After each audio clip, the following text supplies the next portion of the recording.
Feliz día, papá. Gracias por enseñarme a compartir en familia. Te amo.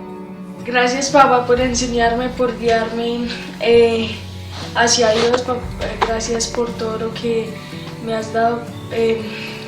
Gracias por todo lo que me has enseñado a ser una mejor persona. Gracias, papá. Gracias a mi papá porque mi papá me ha enseñado a orar, porque me ha enseñado a trabajar y porque siempre me dedica tiempo para jugar. Feliz día, papá. Gracias por protegerme de día y de noche. Te quiero mucho, papi.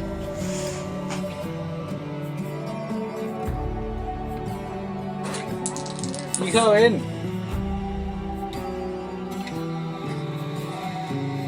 Hijo, ven. Ven.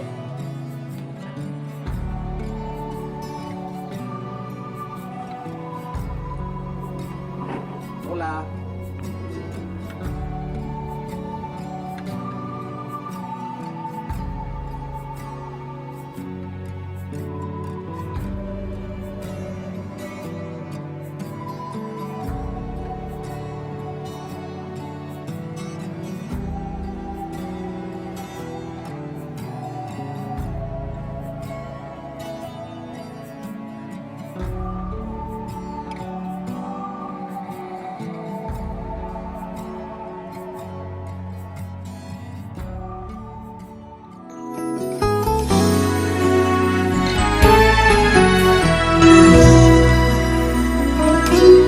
Nunca pensé que existirían superhéroes, solo los vemos en la tele, fantasías y nada más.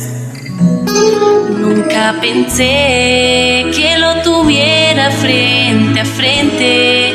Él es un hombre diferente que me ha enseñado a amar y a perdonar. Gracias, Señor, por darme el Padre que hoy yo tengo, mi superhéroe de magnífico ejemplo. Gracias, Señor, por regalarme la oportunidad de tenerle a mi lado y decirle bendición, papá.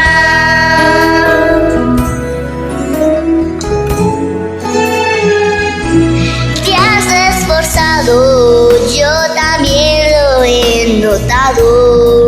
Buscando el pan y alimentarnos para que en casa nada nos haya de faltar. Eres papá, ministro y hombre consagrado. Nos alimentas con tu mano y la corrección no ha de faltar. Eres pastor y tus ovejas vas cuidando, sin olvidarte ni un instante de tu familia y tu hogar. Gracias, Señor, por darme el Padre que hoy yo tengo, mi superhéroe de magnífico ejemplo. Gracias, Señor, por regalar la oportunidad de tenerte a mi lado y decirle bendición, papá. Gracias, Señor, por darme el Padre que hoy yo tengo, Mi superhéroe de magnífico ejemplo. Gracias, Señor, por regalarme la oportunidad de tenerle a mi lado y decirle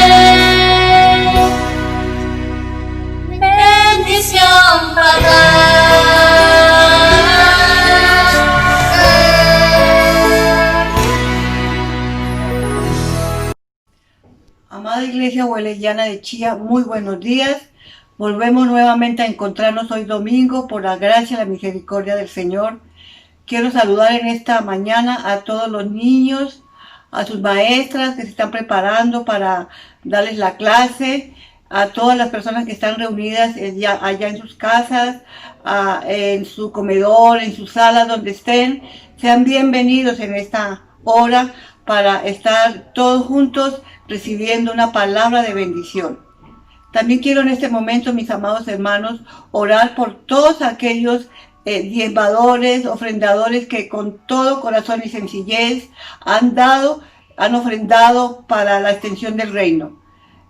Señor, gracias te quiero dar en esta mañana por cada hora alegre, por cada diezmador, por cada persona que ha puesto en su corazón el dar, Señor, porque este es un principio de obediencia a ti, Señor. Bendigo a cada uno de ellos, a las familias que con tanta generosidad y en medio de estas circunstancias tan difíciles han podido dar de lo que tú les has dado a ellos. Pero también oro en esta mañana, mi Padre, por aquellas personas que no tienen empleo. Señor, que tú les suplas todas sus necesidades, que abras puertas de empleo para profesionales, para todos aquellos que están, Señor, a la expectativa de una llamada para poder ellos colaborar de alguna manera responsablemente en sus hogares y los compromisos que ellos tienen. Señor, seas tú supliendo cada necesidad y seas tú, oh Dios, abriendo las ventanas de los cielos para que haya provisión allí donde mis hermanos, donde tal vez hay escasez y donde tal vez están a la expectativa de una llamada para un trabajo, Señor. Padre, y en esta hora quiero darte gracias por esa palabra que tú nos traes en esta mañana. Le digo a usted, hermano, varón, sacerdote, esté atento a lo que el Señor te trae en esta hora. Es para todos, pero especialmente para ti, varón, para ti, padre de familia. Y me da un gusto y una alegría inmensa de poder presentar en esta mañana a una gran maestra que tuve por casi 3 años largos en el Seminario Bíblico Filadelfia. Me gozo tanto de poder escuchar en esta mañana a mi consierva, hermana Igna de Suárez. Bienvenida, pastora, y esperamos que todos juntos esta palabra nos enseñe y nos instruya y nos aconseja. Señor, encomiendo en tus manos la vida de tu sierva, Igna de Suárez, y que sea tu palabra penetrando en el corazón de cada uno de nosotros y de los varones, especialmente. Muchas gracias, Señor. Amén y amén. Mi amada hermana Igna de Suárez, bienvenida. Muy buenos días, amada iglesia. Quiero agradecer primeramente al pastor Carlos y la pastora Amanda por darme el privilegio de compartir hoy, Día del Padre, el mensaje de la palabra del Señor.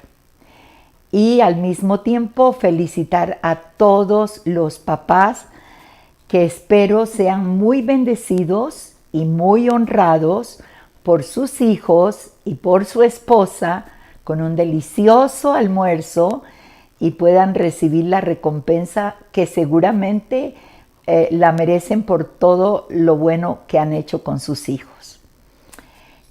Esta mañana quiero compartir un mensaje que lo he titulado ¿Qué verán tus generaciones? Estamos viviendo un tiempo muy marcado generacional. Cuando miramos lo que está pasando en nuestra nación y en el mundo, cuando vemos las protestas y vemos las revueltas y los actos de violencia, con tristeza tenemos que ver que la mayor parte, diría yo que el 80% de las personas involucradas en todos estos actos son jóvenes entre los 15 y 20 y pico de años. Vemos una generación anárquica, una generación que no respeta, que no honra, que no respeta ni la autoridad en casa ni la autoridad en la nación. ninguna clase de autoridad. Y eso tiene que confrontarnos hoy que en el calendario se nos marca como Día del Padre. Y quiero dar este mensaje a todos los papás, que el Señor nos lleve a hacer un alto, nos lleve a mejorar o nos lleve a reevaluar a través de esta palabra. ¿Qué verán tus generaciones? Todos a lo largo de nuestra vida, sean papá o sean mamá, abuelos, pastores y líderes, tenemos la oportunidad en los años que Dios nos permite vivir de dejar una huella, de dejar una marca en el corazón de las generaciones, nuestras propias generaciones o las generaciones que Dios nos ha dado para influenciar positivamente. ¿Qué es una huella? Una huella es una marca que se deja al caminar. Esa huella puede ser buena o esa huella puede ser mala. Nosotros necesitamos dejar en la vida de nuestras generaciones un legado. Cuando hablamos de legado, aunque muchos y aún el diccionario define legado y herencia como si fuera lo mismo, yo creo que la herencia más bien tiene que ver con aquello material que podemos dejar a nuestros hijos. Todos como padres trabajamos a lo largo de nuestra vida por dejarles algo, un techo, dejarles una carrera, con qué defenderse en la vida, propiedades, dinero, bueno, muchas cosas. Y para mí, en este caso, herencia tiene que ver más con eso. Legado, en mi propio concepto, tiene que ver con algo más contundente.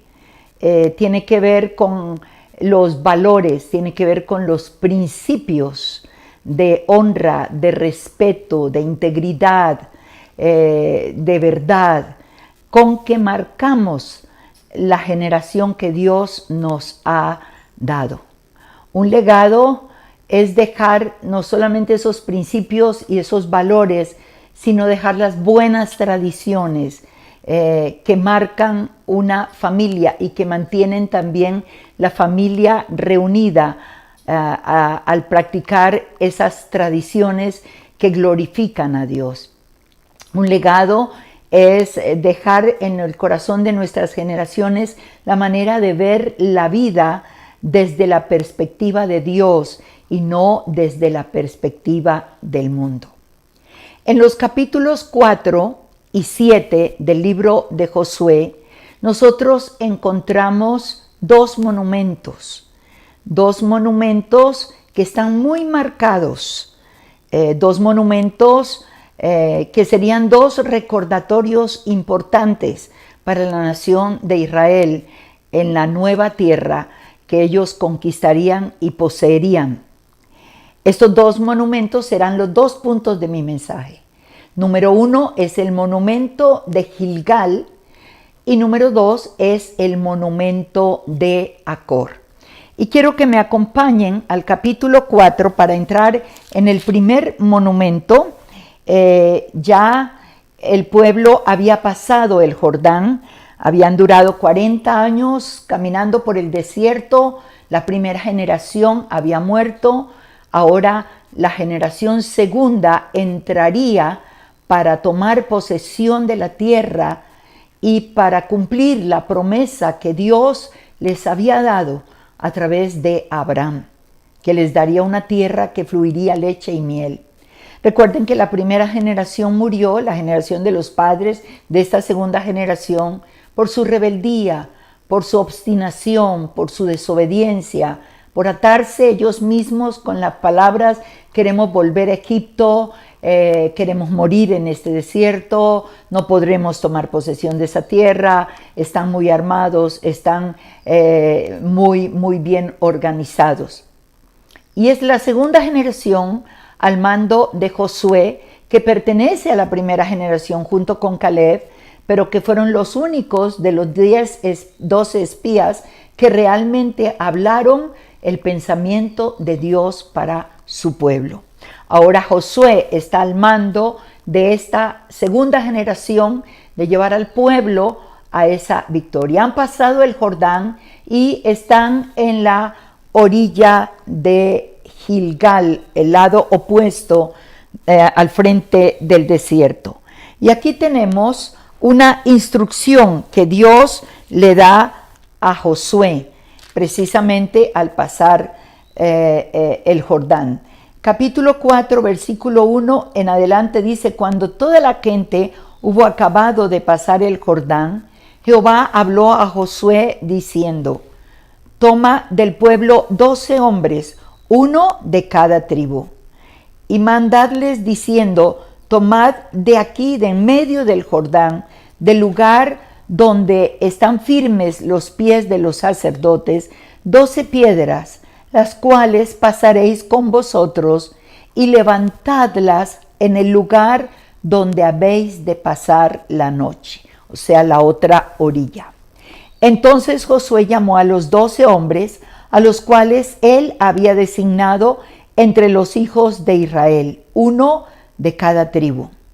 Y les dijo Josué: pasad delante del arca de Jehová vuestro Dios a la mitad del Jordán, y cada uno de vosotros tome una piedra sobre su hombro, conforme al número de las tribus de los hijos de Israel, para que esto sea señal entre vosotros. Y cuando vuestros hijos preguntaren a sus padres mañana, diciendo: ¿qué significan estas piedras?, les responderéis que las aguas del Jordán fueron divididas delante del arca del pacto de Jehová. Cuando ella pasó el Jordán, las aguas del Jordán se dividieron, y estas piedras servirán de monumento conmemorativo a los hijos de Israel para siempre.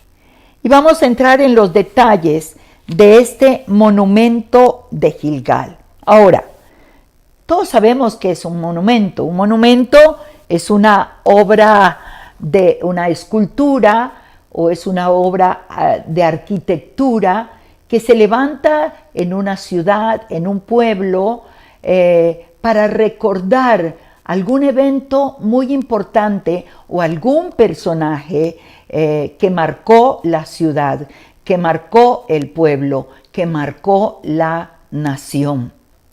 Y ahora Dios está pidiéndole a Josué que tomen 12 hombres, uno de cada tribu, y vayan hasta el lugar donde los sacerdotes tienen sus pies, y tomen cada uno de ellos una piedra, 12 en total, y al llegar al otro lado del Jordán, lo que se llama la orilla de Gilgal, ellos puedan colocar esas piedras como un monumento. Esto por eso lo llamamos el monumento de Gilgal. Ahora, quiero que miremos las características de este monumento y el propósito de este monumento. No sería un monumento como los que tenemos en nuestras ciudades, de mármol, de hierro, de bronce, esculturas muy hermosas. No, eran 12 sencillas piedras que serían levantadas en la orilla de Gilgal. El propósito de ese monumento sería, número 1, que el pueblo, cuando estuviera ya en la tierra, cuando estuviera en Gilgal, cuando hubiera poseído ya la tierra y la hubiera conquistado y tomado posesión de ella, fuera un monumento conmemorativo de los actos sobrenaturales de Dios. Que el pueblo nunca olvidara que estaban en ese lugar por el poder de Dios, por el milagro de Dios. Y Dios le dijo: tomen las piedras y colóquenlas para que el pueblo recuerde que las aguas del Jordán que estaban altas que estaban, cuando ellos llegaron al Jordán, el Jordán había crecido, estaba desbordado prácticamente. Era imposible que ellos humanamente pudieran pasar al otro lado. Y por eso se necesitó el milagro de Dios, como el mismo milagro que ocurrió en Egipto, cuando ellos salieron frente al Mar Rojo, cuando detrás tenían todo el ejército del faraón. De noche, para terminar con el pueblo de Israel, Dios se levantó y las aguas del Mar Rojo fueron divididas y el pueblo de Israel pasó en seco y el ejército del faraón quedó sepultado en las aguas del Mar Rojo cuando Dios las volvió a poner en su lugar. Este era un monumento para recordar los actos sobrenaturales de Dios, los milagros de Dios, las maravillas de Dios. Era para decir a sus generaciones: estamos aquí porque Dios nos trajo hasta aquí. El Jordán estaba crecido y cuando el arca, llevada por los sacerdotes, se posó allí, los pies de los sacerdotes en el agua, las aguas bajaron y pudimos pasar en seco como nuestros abuelos, como nuestros padres. ¡Qué hermoso! El primer propósito de este monumento era que Israel siempre necesitaba recordar que fue por la mano poderosa de Dios.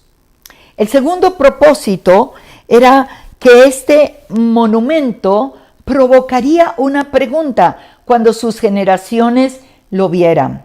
Dice el versículo 6, para que esto sea señal entre vosotros y cuando vuestros hijos, vuestras generaciones, preguntaren a sus padres mañana, ¿qué significan esas piedras? No era nada muy hermoso, seguramente eran piedras comunes y corrientes del río. Pero ¿qué significan? ¿Qué significado tiene? Y el segundo propósito era que la generación de sus padres tuviera la oportunidad de continuar estableciendo en el corazón de sus hijos quién era Dios, lo que Dios había hecho por ellos. Número 1, quién era Dios. Número 2, las obras que Dios había hecho por ellos. Era muy importante esto, quién era Dios y lo que Dios había hecho por ellos. Era la oportunidad de contar de generación en generación cómo fueron esclavos 430 años, cómo con mano poderosa Dios los sacó, cómo sepultó el ejército del faraón, cómo una nube los guió en el día, cómo una columna de fuego los guió en la noche, cómo los defendió de sus enemigos, cómo nunca faltó la comida, día a día estaba el maná, cómo salió el agua de la roca en medio del desierto, cómo Dios los sanó de las serpientes, cómo el Señor fue fiel y cómo los guardó. Sus vestidos nunca se envejecieron, su calzado no se envejeció. Cada obra maravillosa de Dios. ¿Y quién era ese Dios? Ese Dios que cumple las promesas. Ese Dios que no hay nadie como Él. Esas generaciones tendrían que escuchar a lo largo y ancho de sus vidas lo que realmente sus padres les estaban contando. Era la oportunidad de vivir de acuerdo al temor de Dios, de acuerdo a los principios de Dios y compartirles. Era para decirles a sus hijos, ustedes tienen que vivir de acuerdo a lo que Dios ha establecido. Deuteronomio, el capítulo 6, se conoce como el gran Shema judío. Y el Señor, a través de Moisés, en la proclamación de este libro de Deuteronomio, que es la ley, a la nueva generación, antes de que ellos entraran, encontramos ese gran mandamiento, ese gran Shema judío. En el verso 4, Dios le dice, oye Israel a la nación, Jehová nuestro Dios uno es, y amarás a Jehová tu Dios con todo tu corazón, con toda tu alma, con todas tus fuerzas. con todo tu cuerpo. Y estas palabras que yo te mando hoy estarán en tu corazón. Mire el orden del Shema, del mandamiento. Les está hablando. Estas palabras quiero que estén en tu corazón, que las vivas, que sean una realidad en tu vida.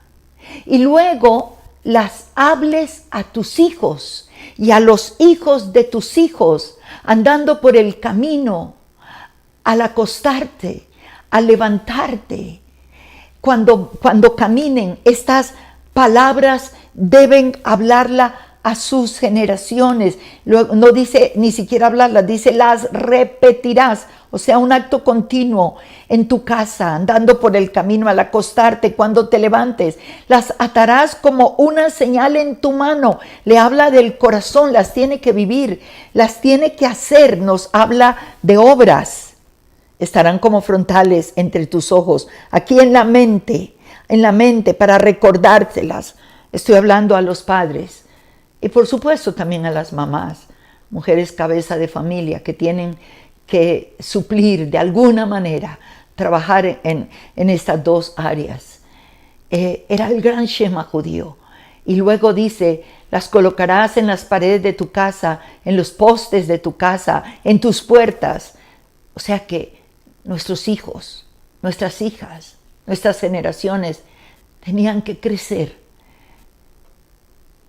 viendo la palabra de Dios vivida en sus padres y la palabra de Dios repetida día tras día.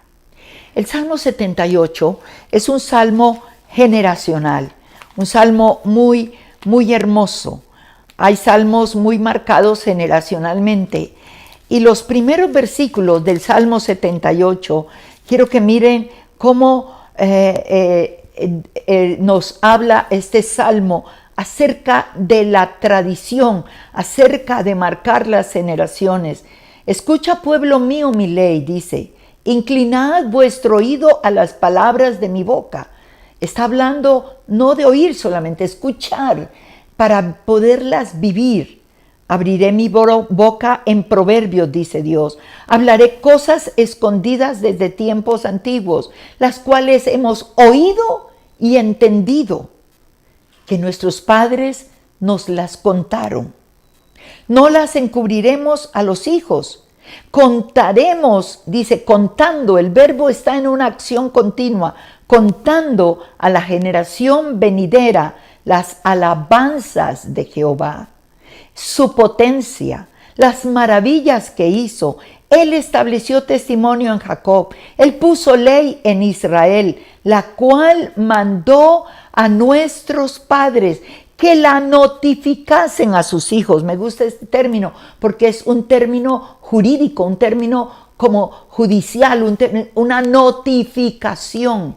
Era algo urgente, era algo que no se podía dejar de hacer, que la notificasen a sus hijos, para que lo sepa la generación venidera, los hijos que nacerán, los que se levantarán, lo cuenten a sus hijos, a fin, mire, el propósito, contar. Esto es lo que llamaban la tradición verbal, la tradición oral, la tradición contada, porque no tenían lo que nosotros tenemos hoy, la palabra de Dios escrita, pero no podían dejar de transmitir esa palabra de manera verbal, de manera contada a sus generaciones. El propósito de poder impactar esa generación, a fin, ahí está el propósito, de que pongan en Dios su confianza y no se olviden de las obras de Dios, que guarden sus mandamientos y no sean como la generación que quedó enterrada en Egipto, en el desierto, cuando ellos salieron de Egipto. No, tendría que ser una generación que conociera las obras de Dios y que conociera a Dios. Como padres, hoy quiero dejar este mensaje en sus vidas. Nosotros hoy tenemos el gran privilegio de marcar nuestras generaciones, o las marcamos para bien o las marcamos para mal, o las marcamos para vida o para muerte, las marcamos para bendición o las marcamos para maldición. No basta con hablar. Por eso dice que esas palabras tenían que estar en el corazón de ellos y luego decírselas. Habla de una coherencia. Habla realmente de vivir lo que hablamos. Si no lo vives, mejor no lo hables porque causará rebeldía en tus hijos y en tus generaciones. Los hijos nunca harán lo que tú les digas. Los hijos harán lo que te vean hacer a ti. Eso es dejar una huella. Eso es marcar. Eso es levantar en nuestras casas las 12 piedras, un monumento. No te estoy pidiendo que vayas, papá, a traer unas piedras del río.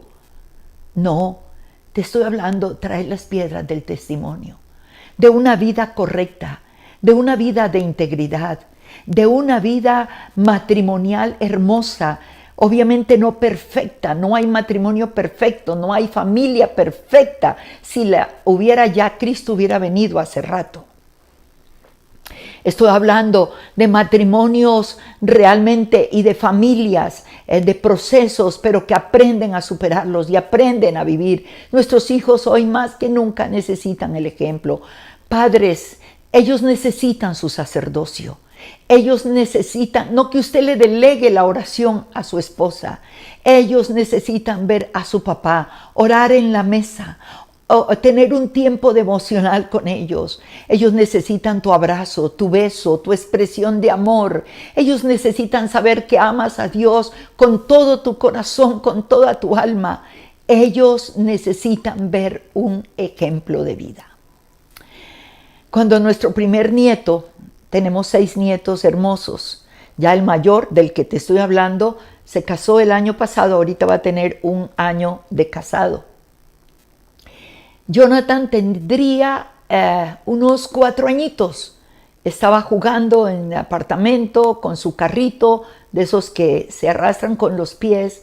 Y su mamá, al verlo, mi hija, le hizo una pregunta y le dijo: Jonathan, ¿qué quieres tú ser cuando seas grande?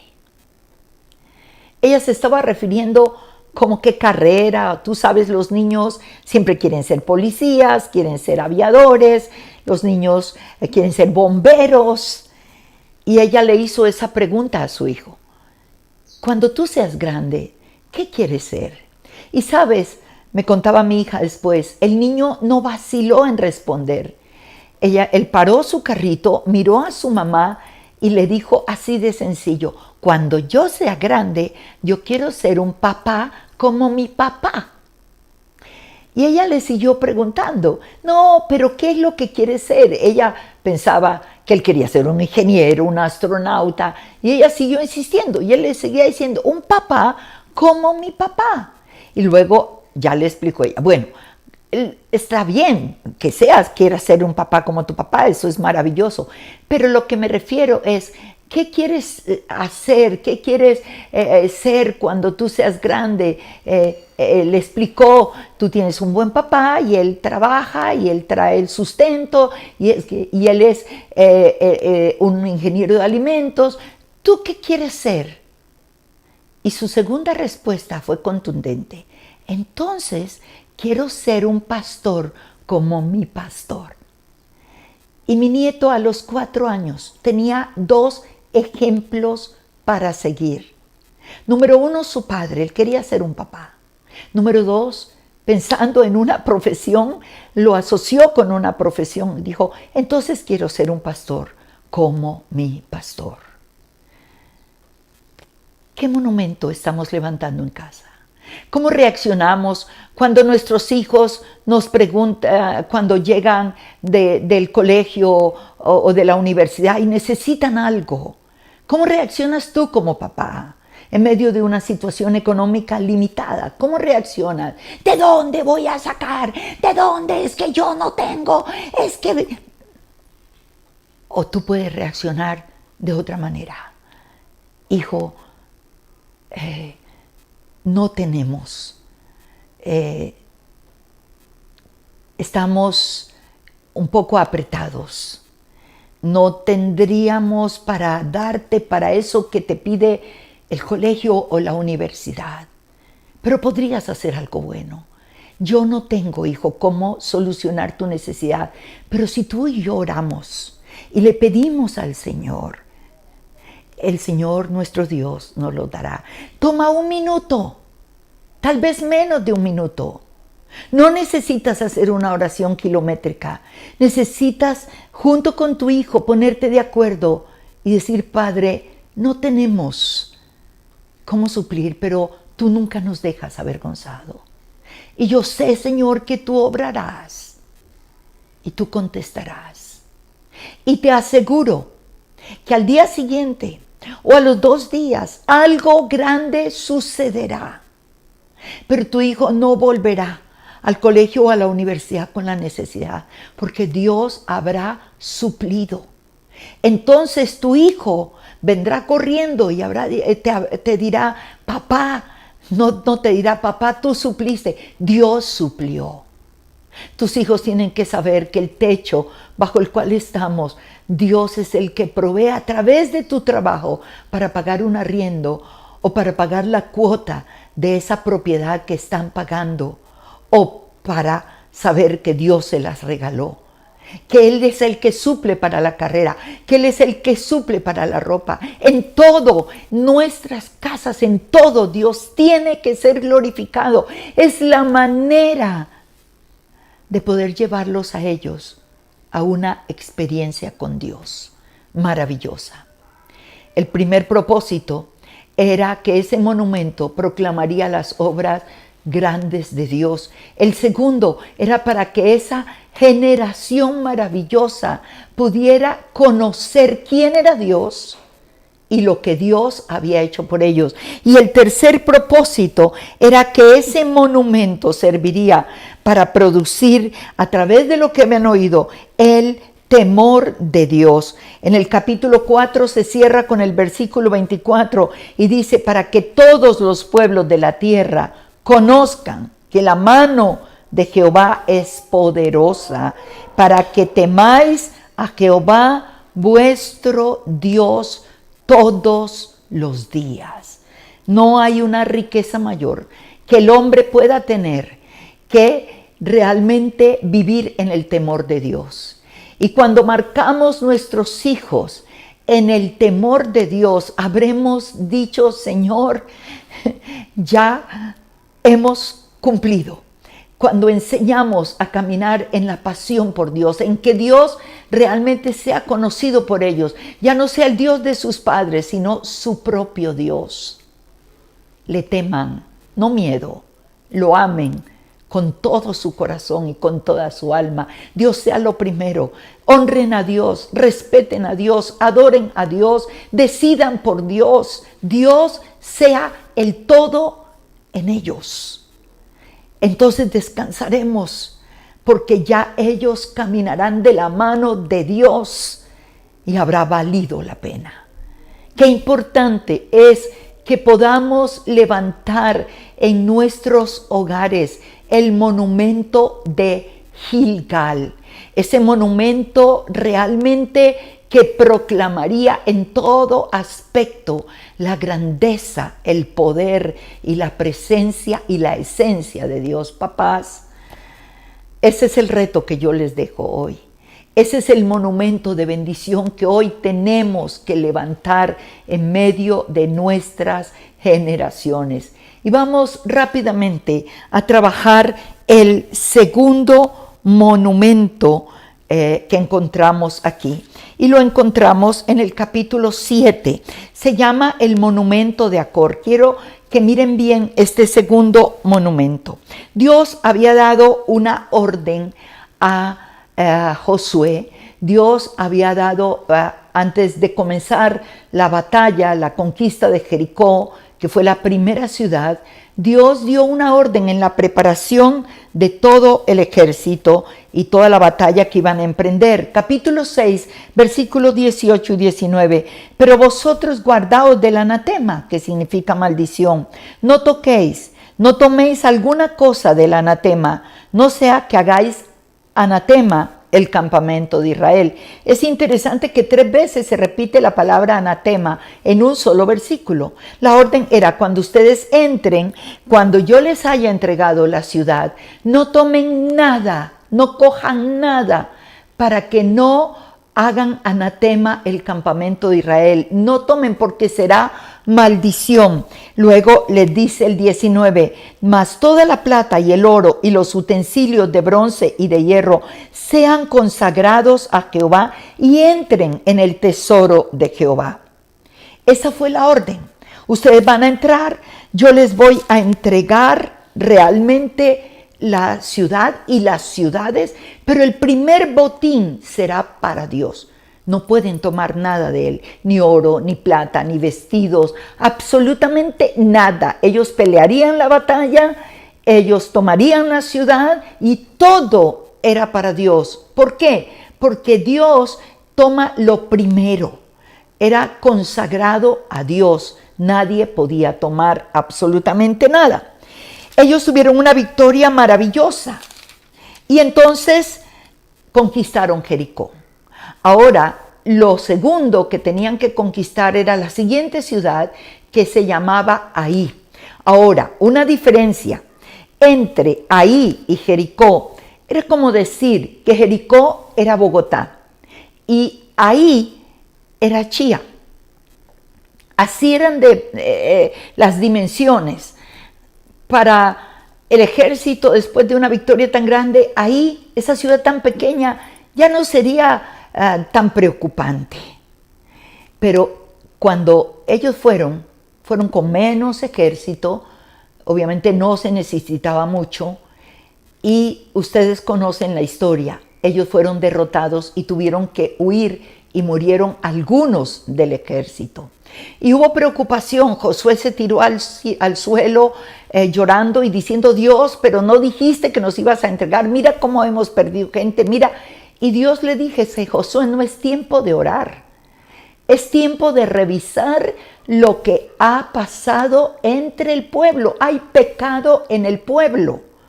La derrota fue por el pecado del pueblo. Interesante, le dice: el pueblo ha pecado, pero el pueblo no había pecado.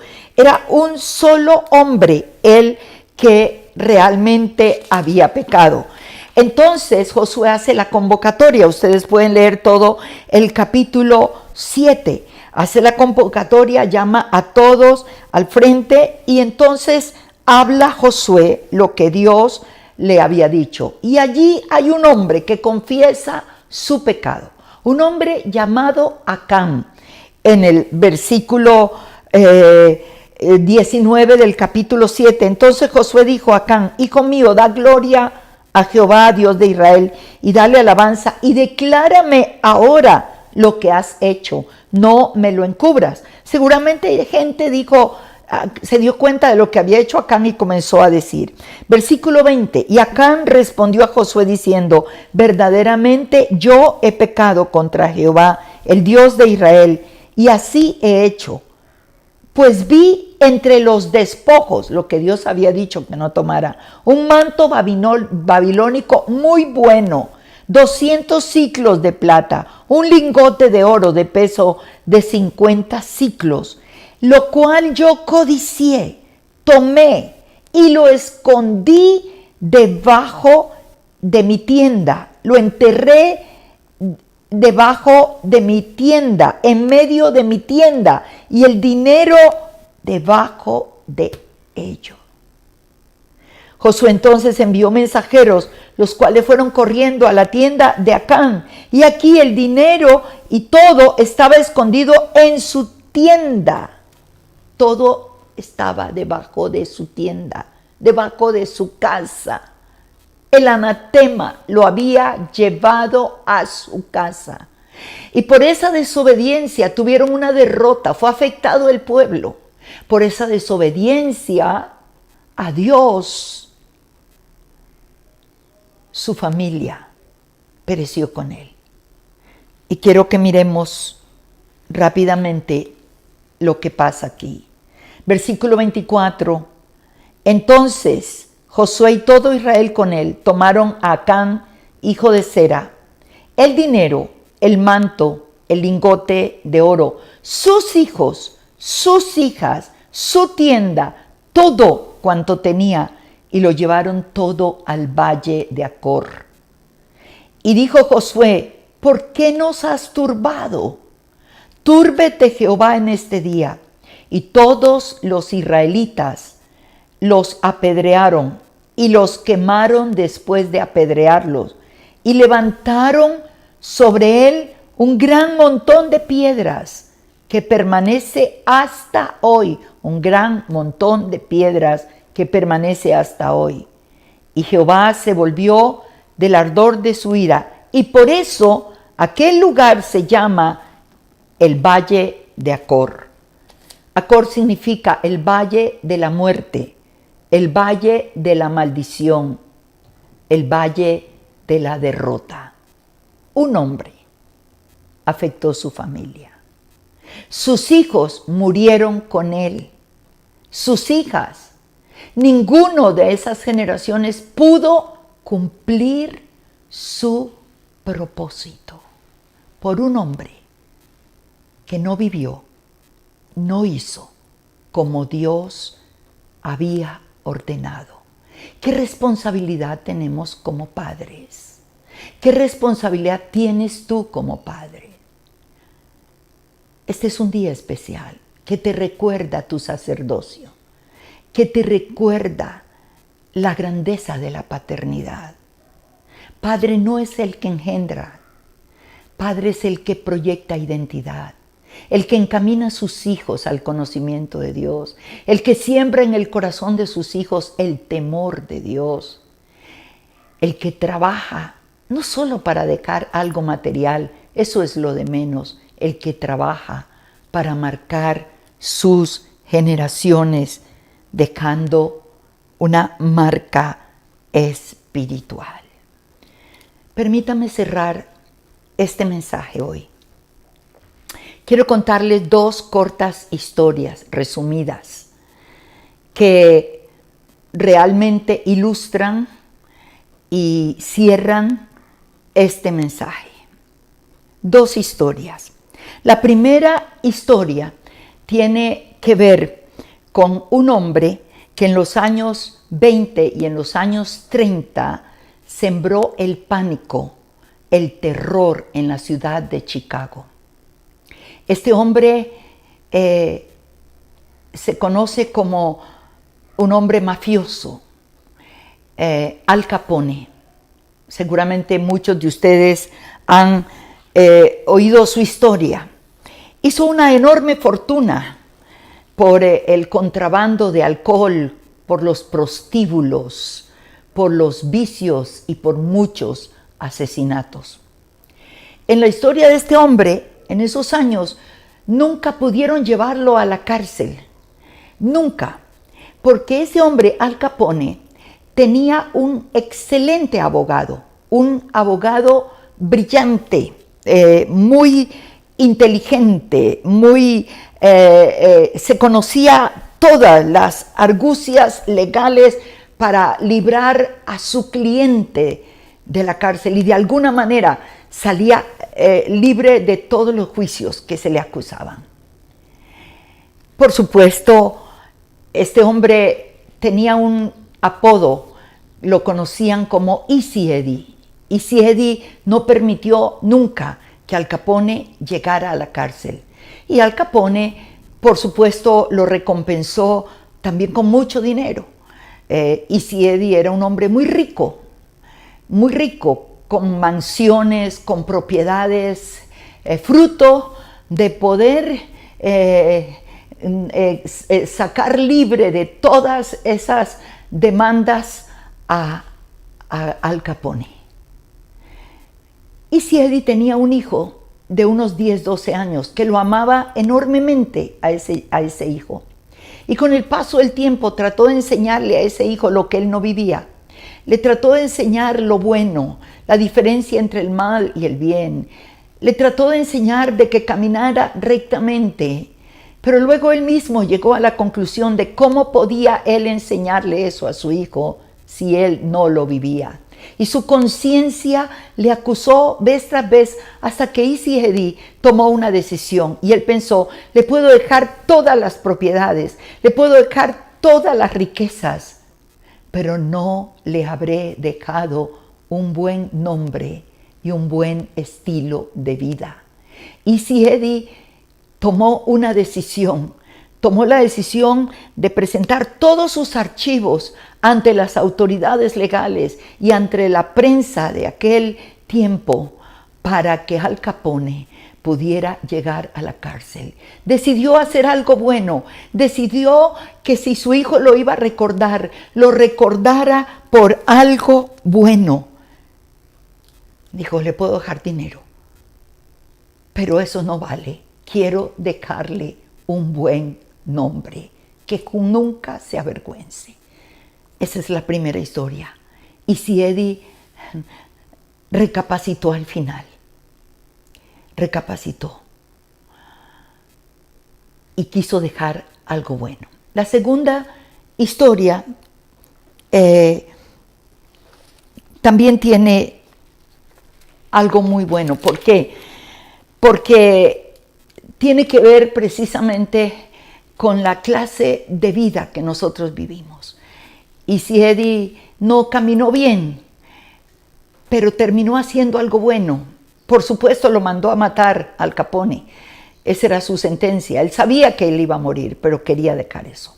La segunda historia tiene que ver con la Segunda Guerra Mundial. Es la historia de un hombre llamado Bush O'Hare, un joven.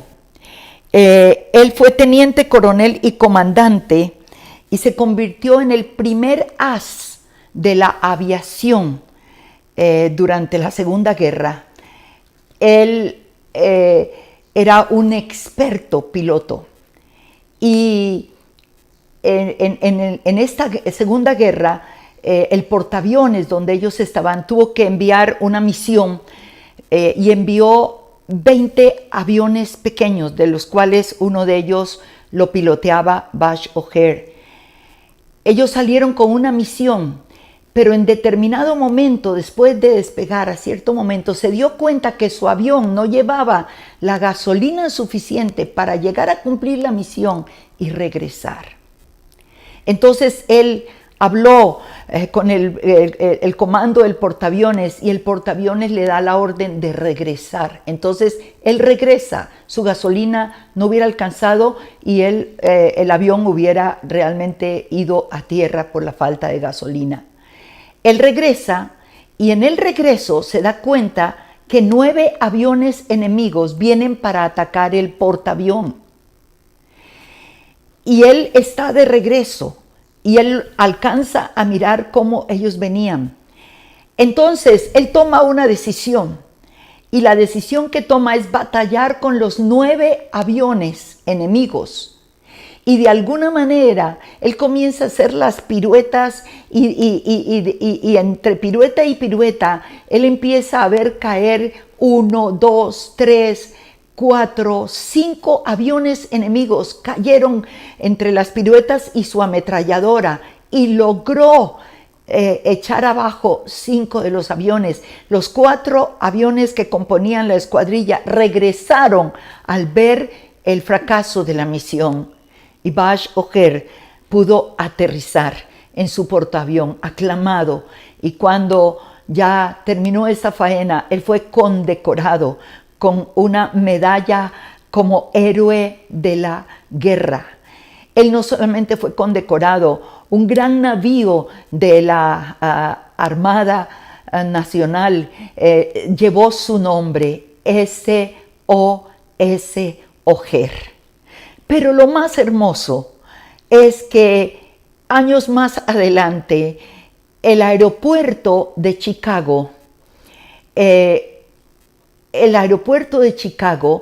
uno de los grandes generales hizo la propuesta de que ese aeropuerto, no solamente el navío, sino ese aeropuerto llevara el nombre del gran héroe.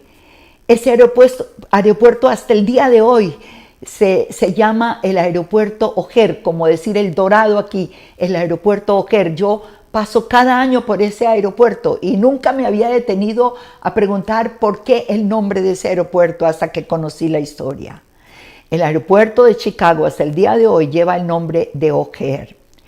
Y la pregunta es, ¿por qué? ¿Por qué realmente lleva ese nombre? Bueno, Vash O'Hare nunca vivió en Chicago, pero visitaba a Chicago continuamente. Y visitaba a Chicago porque en Chicago vivía su padre. Y su padre se llamaba Joseph O'Hare, conocido antes con el apodo de Easy Eddie. Lo importante no es cómo comenzamos, es cómo terminamos y la marca que podemos dejar en nuestras generaciones. Easy Eddie no llevó una vida buena, pero recapacitó al final y pudo limpiar su vida entregando al Capone a la cárcel. Le costó la muerte, no importó, pero marcó su hijo para bien. Qué hermoso, ¿cierto? Hoy tenemos la oportunidad, o levantamos el monumento de Gilgal, o levantamos el monumento de Acor. Es tu decisión, papá. Es tu decisión, Padre. Que el Señor realmente nos ayude. Padre, te damos muchas gracias en esta mañana. Tomamos esta palabra, este reto en medio de una generación que se está perdiendo. Estos días en casa, en medio de la cuarentena, tú nos has llevado a hacer un alto, a recapacitar respecto a ti, Señor, respecto a mirarte a ti, pero respecto a mirar nuestras generaciones. Hemos estado en casa alrededor de más de 2 meses. Señor, oro por los padres hoy día. Cómo necesitamos la paternidad en la vida de nuestros hijos, porque hay una gran crisis de identidad hoy día que está produciendo una generación anárquica, rebelde, una generación sin identidad, por padres que engendran y no responden, por padres que están presentes pero al mismo tiempo ausentes, por padres que no han marcado sus hijos con la verdadera identidad de hijos de Dios.